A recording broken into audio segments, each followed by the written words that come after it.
Hi everyone. നമ്മളെല്ലാവരും കാത്തിരുന്ന ഒരു വിവാഹം നടന്ന മക്കളെ, നമ്മുടെ അഫ്സൽ അമീറിൻ്റെ വിവാഹം. പൊന്നു പ്രേക്ഷകരെ, ഒരു കാര്യം പറയുകയാണ്, ആരാണ് ആ പെണ്ണ്? ഞാൻ ക്ലിയർ ആയിട്ട് കൃത്യമായിട്ട് പറഞ്ഞുതരാം. അതിനു മുമ്പ് ഒരു കാര്യം പറയുകയാണ്. ഈ പറയുന്ന അഫ്സൽ അമീറിൻ്റെ വിവാഹ ചിത്രത്തിന് താഴെ ജാസ്മിൻ ജാഫർ ഒരു കമൻ്റ് ഇടുകയാണ്. ചെറിയ രീതിയിൽ വിവാദമാണ്. ആ കമൻറ്റിന് അഫ്സൽ അമീർ ഒരു റീപ്ലൈയും കൂടി കൊടുക്കുന്നുണ്ട്.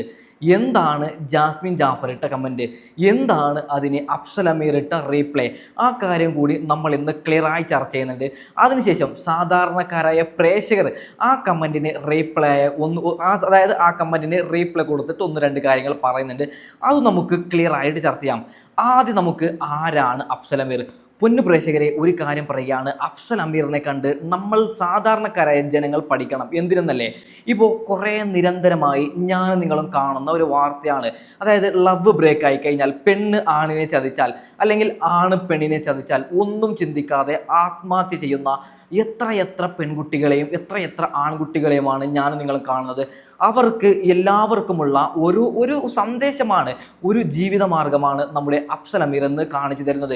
ഒരു ചെറിയൊരു കാര്യം പറയുകയാണ്. ബിഗ് ബോസിലേക്ക് ജാസ്മിൻ ജാഫർ പോകുന്ന സമയത്ത് ജാസ്മിൻ ജാഫറിന് എല്ലാ ഹെൽപ്പ് ചെയ്തു. എന്തിന് പറയുന്നു, ജാസ്മിൻ ജാഫർ അവിടെ ഇട്ടുകൊണ്ടിരുന്ന ഡ്രസ്സില്ലേ വീക്കെൻഡിലൊക്കെ, ആ ഡ്രസ്സ് പോലും അയച്ചിരുന്നത് ഈ പറയുന്ന അഫ്സൽ അമീറാണ്. അത്രയധികം അഫ്സൽ അമീർ ജാസ്മിൻ ജാഫറിനെ സപ്പോർട്ട് ചെയ്തതിന് ശേഷം ജാസ്മിൻ ജാഫർ ആകട്ടെ അതിൻ്റെ അകത്ത് ഗബ്രിയുമായി ഒരു ഫ്രണ്ട്ഷിപ്പ് ക്രിയേറ്റ് ചെയ്യുന്നു. എന്നാൽ സാധാരണക്കാരനായ ഈ പറയുന്ന അഫ്സലിന് അത് പിടിച്ചു നിർത്താൻ പറ്റുന്നില്ല. നിങ്ങളെല്ലാവരും ആ ചർച്ചയായ വിഷയങ്ങളൊക്കെ നിങ്ങൾക്ക് അറിയാം, ഞാനത് കൂടുതലായി ഒന്നും പറയുന്നില്ല. അതായത് അത്രമേൽ സ്നേഹിച്ച ഒരു പെണ്ണ് അഫ്സലിനെ ഒരു സുപ്രഭാതത്തിൽ ഒരുത്തനെ കണ്ടപ്പോൾ, ഞാൻ അങ്ങനെയല്ല, അതായത് ഗബ്രി ഫ്രണ്ട്ഷിപ്പാണ് എന്നായാലും ഞാൻ പറയുകയാണ്, ഒരുത്തനെ കണ്ടപ്പോൾ ഈ പറയുന്ന അഫ്സൽ ഇത്രമാത്രം സ്നേഹിച്ച അഫ്സലിനെ ജാസ്മിന് ഒഴിവാക്കുമ്പോൾ എന്തായിരിക്കും അഫ്സലിൻ്റെ ഒരു മൈൻഡ് സെറ്റ്? നിങ്ങൾ തന്നെ ചിന്തിക്കൂ. അപ്പോൾ അവിടെ നിന്ന് സ്റ്റെപ്പായി അഫ്സൽ തിരിച്ചു വന്ന മക്കളെ. അതായത് എനിക്ക് പേഴ്സണലി ഒരു ബ്രേക്കപ്പ് കിട്ടിയിട്ടുണ്ട്. അപ്പോൾ എത്രമാത്രം ഞാൻ അനുഭവിച്ചിട്ടുണ്ട് നിങ്ങൾക്ക് എല്ലാവർക്കും അറിയാൻ പറ്റും. ബെസ്റ്റ് ആയാലും ഫ്രണ്ട്ഷിപ്പ് ആയാലും ഒരാൾ നമ്മളെ ചതിക്കുമ്പോൾ എത്രമാത്രം ടെൻഷൻ ഉണ്ടാവും. അപ്പോൾ അഫ്സൽ എന്ന് പറയുന്ന ആ പയ്യൻ അതിനൊക്കെ തരണം ചെയ്താണ് വന്നത് പൊന്നു പ്രേക്ഷകരെ. അപ്പോൾ നമുക്ക് ആരാണ് പെണ്ണ് എന്ന് ജസ്റ്റ് ഒന്ന് കണ്ടു നോക്കാം. ഓക്കെ, ഇതാണ് പെണ്ണ്. ഈ പെണ്ണ് വലിയ ഫാമിലിയിൽ നിന്ന് വന്ന പെണ്ണാണ്. ബാംഗ്ലൂരിൽ നിന്നാണ് പഠിച്ചത്. നോക്കൂ നിങ്ങൾ, സിയാസ് കരീമിൻ്റെ അടുത്തുള്ള ഫോട്ടോയുണ്ട്. അതിനുശേഷം റന ഫാത്തിമയുടെ അടുത്തുള്ള ഫോട്ടോയുണ്ട്. ഇത് അഫ്സലിൻ്റെ കല്യാണ ഫോട്ടോയാണ്. നമുക്ക് എന്തായാലും ആ കല്യാണ വീഡിയോ ചെറിയ രീതിയിൽ കണ്ടു നോക്കാം. അതിനുശേഷം ജാസ്മിൻ ജാഫറിന്റെ കമന്റിനെ കുറിച്ച് ചർച്ച ചെയ്യാം. ഓക്കെ,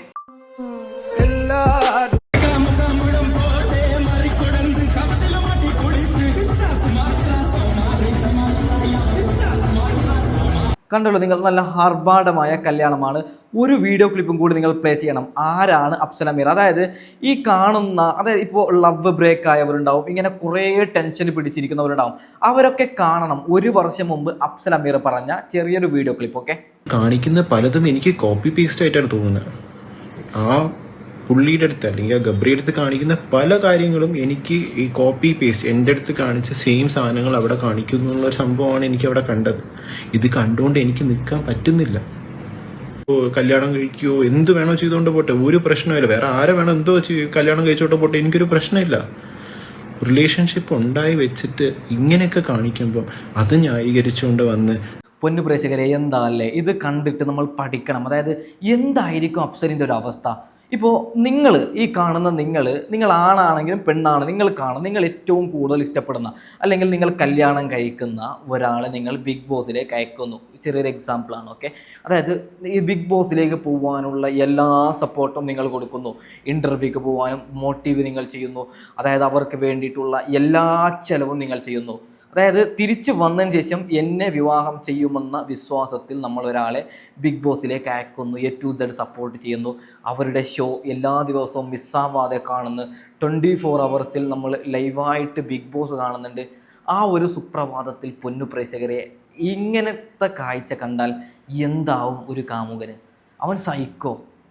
നിങ്ങൾ തന്നെ ചിന്തിക്കണം. ഓക്കെ, ഇപ്പം പിന്നെ ജാസ്മിൻ്റെ ഭാഗത്ത് വലിയ തെറ്റുണ്ടോ എന്ന് ചോദിച്ചാൽ ഇല്ല എന്ന് ഞാൻ പറയും. അതായത് ജാസ്മിൻ്റെ ഇഷ്ടമാണ്, ആരെ വേണമെങ്കിലും വിവാഹം കഴിക്കാം, ആരെ വേണമെങ്കിലും ഫ്രണ്ട്ഷിപ്പ് ആക്കാം, അത് അവരവരുടെ ഇഷ്ടമാണ്. എൻ്റെ ഇഷ്ടം, എനിക്കിഷ്ടം ഒരു പെണ്ണിനെ ഇപ്പോൾ ഞാൻ എൻഗേജ്മെൻറ്റ് ചെയ്തിട്ട് ഒരു പെണ്ണ്, പക്ഷേ നമ്മൾ ചതിക്കാൻ പാടില്ല.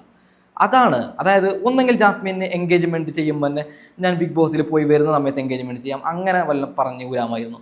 അതായത് ചതി, വല്ലാത്ത അത് എനിക്ക് പേഴ്സണലി ആ സമയത്ത് എൻ്റെ കയ്യിൽ യൂട്യൂബും കാര്യങ്ങളൊക്കെ ഇല്ലായിരുന്നു. തുടങ്ങിയ സമയമായിരുന്നു. 1-2 വീഡിയോ ഇട്ടിരുന്നും തോന്നുന്നുണ്ട്. അപ്പോൾ നമ്മൾ പച്ചപ്പിടിക്കുന്ന ഒരു സമയമാണ് പൊന്നു പ്രേക്ഷകരെ.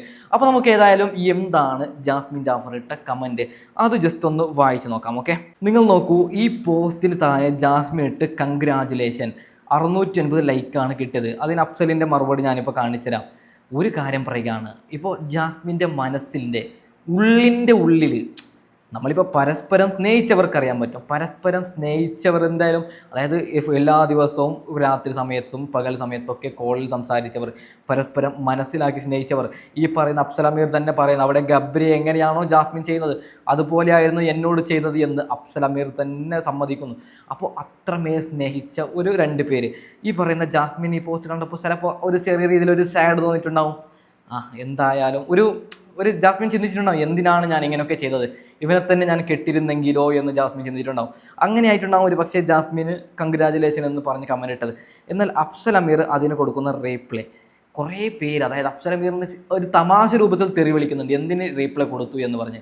അതായത് ഈ അഫ്സൽ അമീറിൻ്റെ റീപ്ലൈ നിങ്ങൾ കാണണം, പ്രേമത്തിൻ്റെ ഒരു ലവിൻ്റെ ഒരു മനസ്സിലായല്ലോ നിങ്ങൾക്ക്, ആ ഒരു റീപ്ലൈ ആണ്. അതായത് അഫ്സൽ അമീറിൻ്റെ മനസ്സിലുണ്ടാവും, അഫ്സൽ അമീർ ഇപ്പോൾ എല്ലാം മറന്നിട്ടാണ് ഒരു പുതിയ വിവാഹത്തിന് പോയത്. അത് ഓക്കെ, ഫൈൻ, ഞാൻ അതിൽ സമ്മതിക്കുന്നു. പക്ഷേ അഫ്സൽ അമീറിൻ്റെ ഉള്ളിൻ്റെ ഉള്ളിൽ ഇപ്പോൾ ഞാൻ പേഴ്സണലി വിവാഹം കഴിച്ചിട്ടില്ല. ഇപ്പം ഞാൻ നാളെ ഒരു പെണ്ണിനെ കെട്ടുകയാണെങ്കിൽ ഞാൻ പറഞ്ഞല്ലോ എനിക്കൊരു ബ്രേക്കപ്പ് ആയിട്ടുണ്ട്, അവളെ നമുക്ക് മറക്കാൻ പറ്റില്ലെന്നേ. അതായത് ആദ്യ ലവ് നമ്മൾ അത്രയും അധികം രാത്രി സമയത്തും പകൽ സമയത്തും ഓർത്ത് കിടന്ന് ഇവളെ തന്നെ എങ്ങനെയെങ്കിലും കെട്ടണം എന്നൊക്കെ ആഗ്രഹിച്ച ഒരു പെണ്ണ് ഇല്ലാതായി കഴിഞ്ഞു. ഇപ്പം എൻ്റെ ബ്രേക്കായ പെണ്ണിന് ഇപ്പോൾ ഒരു കല്യാണമൊക്കെ കഴിഞ്ഞിട്ടുണ്ട്, ക്ലാസ്മേറ്റ് ആയിരുന്നു, കല്യാണം കാര്യങ്ങളൊക്കെ കഴിഞ്ഞിട്ടുണ്ട്. പക്ഷേ നമുക്ക് മറക്കാൻ പറ്റുന്നില്ല. വേറെ ആരെങ്കിലും വന്നാൽ അവളെപ്പോലെ എനിക്ക് പേഴ്സണലി ആവുന്നില്ല. ഇപ്പോൾ ഈ പറയുന്ന അഫ്സലെല്ലാം മറന്നിട്ടല്ലേ ഉണ്ട്. അഫ്സൽ ഇപ്പോൾ നല്ലൊരു ജീവിതത്തിൽ നമുക്കൊക്കെ മാതൃകയാണ് അഫ്സൽ പേഴ്സണലി. എന്തായാലും ആദ്യത്തെ ഒരു ലവ് അവരുടെ മനസ്സിലുണ്ടാകും. ഓക്കെ, ആ കമൻറ്റിന് വന്ന കുറച്ച് റീപ്ലൈ ഞാൻ വായിച്ചുതരാം. ഇത് ജാസ്മിൻ ജാഫറിനോടാണ് ഒരു പ്രേക്ഷകൻ ചോദിക്കുന്നത്, ലേശം ഉളുപ്പുണ്ടോ? അതായത് ഈ പറയുന്ന ഇങ്ങനെയൊക്കെ കമൻറ്റ് ഇടണോ, നീ കാരണമല്ലേ ചതിച്ചത്, നീ കാരണമല്ലേ ജാസ്മിനെ ഈ പറയുന്ന അഫ്സൽ 1 വർഷത്തോളം കരഞ്ഞത്, അങ്ങനെയൊക്കെയാണ് ആ കമൻറ്റിൻ്റെ ഉദ്ദേശം. അതിനുശേഷം അഫ്സലിന് ഒരാൾ കൊടുക്കുന്ന മറുപടി, മോനെ നിനക്കെങ്കിലും കുറച്ച് ഉളുപ്പ് വേണ്ടേ, ഇവളെ മെസ്സേജിനൊക്കെ റീപ്ലൈ കൊടുക്കാൻ. അങ്ങനെ കമൻറ്റ് ഇട്ട് കാര്യമില്ല. അതായത് ഇപ്പം ഞാൻ പറയുകയാണ്, ഇപ്പോൾ നിങ്ങളുടെ ലൈഫ് തന്നെ നിങ്ങൾ ചിന്തിച്ച് നോക്കൂ. ഇപ്പോൾ നമ്മൾ സ്നേഹിച്ച ഒരു പെണ്ണ് ബ്രേക്കപ്പായി 2-3 വർഷം, ഇതിപ്പോൾ 1 വർഷമായതേ ഉള്ളൂ, 2-3 വർഷമായി നിങ്ങൾ കൂട്ടിക്കോളൂ. നമ്മുടെ കല്യാണ ദിവസം അല്ലെങ്കിൽ നമ്മൾ കല്യാണ ദിവസം നമ്മൾ ചെയ്യുന്ന ഫോട്ടോ, നമ്മൾ അപ്ലോഡ് ചെയ്യുന്ന ഫോട്ടോക്ക് താഴെ വന്ന് അവൾ കമൻ്റ് ഇട്ടാൽ നമ്മൾ റീപ്ലൈ കൊടുക്കും. നമുക്കൊരു ഓർമ്മയെ ഇവൾ മറന്നില്ലല്ലോ, നമ്മൾ പണ്ട് ഫോണിലൊക്കെ സംസാരിച്ചതാണ്, ഇവൾ മറന്നില്ലല്ലോ, ആ ഒരു മൈൻഡ് സെറ്റ് എനിക്കും നിങ്ങൾക്കും വരും. ഓക്കെ, അപ്പോൾ ഇങ്ങനെയൊക്കെയാണ് പൊന്നു പ്രേക്ഷകരെ കാര്യങ്ങളുടെ പോക്ക്. അപ്പോൾ എനിക്ക് പറയാനുള്ളത്, കുറേ പേര് ആത്മഹത്യാ കാര്യങ്ങളിലൊക്കെ പോകുന്നത് നമ്മുടെ സമയമുണ്ടെന്നേ. ഇവൻ എന്നെ കാണുന്നില്ല, ഞാൻ ഏറിൽ പറന്നുകൊണ്ടിരിക്കുകയാണ്. എനിക്കൊരാൾ ഒരു ചങ്ങായി കള്ള വാർത്ത അയച്ചെന്ന് അത് ഞാൻ പബ്ലിഷ് ചെയ്തു. ഏറിലാണ് ഞാനിപ്പോൾ. പക്ഷെ നമ്മൾ വെയിറ്റ് ചെയ്യണം, ഏറിൽ നിന്ന് ഞാൻ താഴെ വരും. അതായത് ലവ് ബ്രേക്ക് ആയി കഴിഞ്ഞാൽ എല്ലാം ശരിയാവും. അതായത് കുറച്ച് കഴിഞ്ഞിട്ട് ആദ്യത്തെ ഒരാഴ്ച അല്ലെങ്കിൽ ആദ്യത്തെ ഒരു 10-20 ദിവസം നമുക്ക് നല്ല ടെൻഷൻ ഉണ്ടാവും, ഞാൻ എന്ത് ചെയ്യുന്നു, ഈ ജീവൻ തന്നെ എടുക്കണമല്ലോ എന്നേ നമ്മൾ വിശ്വസിക്കുന്ന ദൈവത്തോട് നമ്മൾ ചോദിക്കും, എന്തിനാണ് എന്നെ ഇങ്ങനെ പരീക്ഷിക്കുന്നത് ദൈവമേ, അങ്ങനെയൊക്കെ നമ്മൾ ചിന്തിക്കും. പക്ഷെ സ്റ്റെപ്പായിട്ട് ലവൊക്കെ ബ്രേക്ക് ആയി കഴിഞ്ഞാൽ പെട്ടെന്നൊന്നും മറക്കാൻ പറ്റുന്നില്ല. പക്ഷെ ഒരു 3 മാസം കഴിഞ്ഞാൽ നിങ്ങൾക്ക് മറക്കാൻ പറ്റും. പിന്നെ നിങ്ങൾക്ക് ആദ്യം വേറൊരു പെണ്ണിന് ഇഷ്ടപ്പെടാനൊന്നും തോന്നില്ല. പ്രത്യേകിച്ച് ആണാണോ, ഓക്കെ, ആണിൻ്റെ മനസ്സ് കുറച്ചും ഞങ്ങൾക്ക് അറിയാൻ പറ്റുന്നുണ്ട്. പെണ്ണാണെങ്കിൽ അങ്ങനെയല്ല, പെണ്ണിന് ഈസിയാണ്. ഞാൻ അങ്ങനെയല്ല പറഞ്ഞത്, സത്യമായിട്ട് നിങ്ങൾക്ക് ഈ വീഡിയോ പെണ്ണ് കാണുന്നുണ്ടെങ്കിൽ പെണ്ണുങ്ങൾക്ക് അറിയാൻ പറ്റുമല്ലോ. നിങ്ങൾക്ക് ഒരാളെ മറക്കാൻ ഈസിയാണ്, മറ്റുള്ളവരെ കണ്ടാലില്ലേ നിങ്ങൾക്ക് പെട്ടെന്ന് സ്നേഹം തോന്നുന്നത്. ഇപ്പോൾ ജാസ്മിൻ്റെ കേസിലായാലും അങ്ങനെ തന്നെയല്ല സംഭവിച്ചത്. ആണിന് അങ്ങനെയല്ല മക്കളെ, ആണുങ്ങൾ മറക്കാൻ കുറച്ച് പാടാണ്. ഒരാൾ ചതിച്ചു കഴിഞ്ഞാൽ കുറേ പാടാണ് മറക്കാൻ. സത്യം പറഞ്ഞാൽ ഒരു കാര്യം പറയാം, എൻ്റെ ഒരു ഫ്രണ്ട് എന്ന് പറഞ്ഞാൽ 37 വയസ്സായി ചങ്ങായിക്ക്. എനിക്ക് പേഴ്സണലി 22-23 വയസ്സായതേ ഉള്ളൂ. ഫ്രണ്ട് നമ്മൾ ആ ഒരു കൂട്ടത്തിൽ ഞാൻ പറഞ്ഞു എന്നുള്ളൂ. ചങ്ങായിക്ക് 4 മക്കളാണുള്ളത്. ചങ്ങായിയുടെ ഇപ്പോൾ നമ്മളിപ്പോൾ എവിടെയെങ്കിലും ഇരിക്കുന്ന സമയത്ത് ചങ്ങായി പറഞ്ഞൊരു സ്റ്റോറിയാണ്. അദ്ദേഹം പഠിക്കുന്ന സമയത്ത് 8ാം ക്ലാസ്സിലോ 9ാം ക്ലാസ്സിലോ പഠിക്കുന്ന സമയത്ത് ഒരു പെണ്ണുമായിട്ട് ലവ്. അദ്ദേഹം അവൾക്ക് കൊടുത്ത കെയറിങ്ങും കാര്യങ്ങളൊക്കെ ഇതുവരെ ഒരിത്തിരി പോലും മറക്കാതെ ക്ലിയറായി കൃത്യമായി പറയുന്നുണ്ട്. അതിൻ്റെ അർത്ഥം നമ്മൾ ആണുങ്ങൾ മറക്കുന്നില്ല. 8ാം ക്ലാസ്സിൽ നടന്ന സംഭവം 37 വയസ്സിലും അദ്ദേഹം പച്ചക്ക് വിളിച്ച് പറയുന്നുണ്ടെങ്കിൽ, 4 കുട്ടികളുടെ വാപ്പ പച്ചക്ക് വിളിച്ച് പറയുന്നുണ്ടെങ്കിൽ അദ്ദേഹം എങ്ങനെയായിരിക്കും അവളെ സ്നേഹിച്ചത്? അതാണ് ആണുങ്ങൾക്ക് കുറച്ച് പാടാണ്.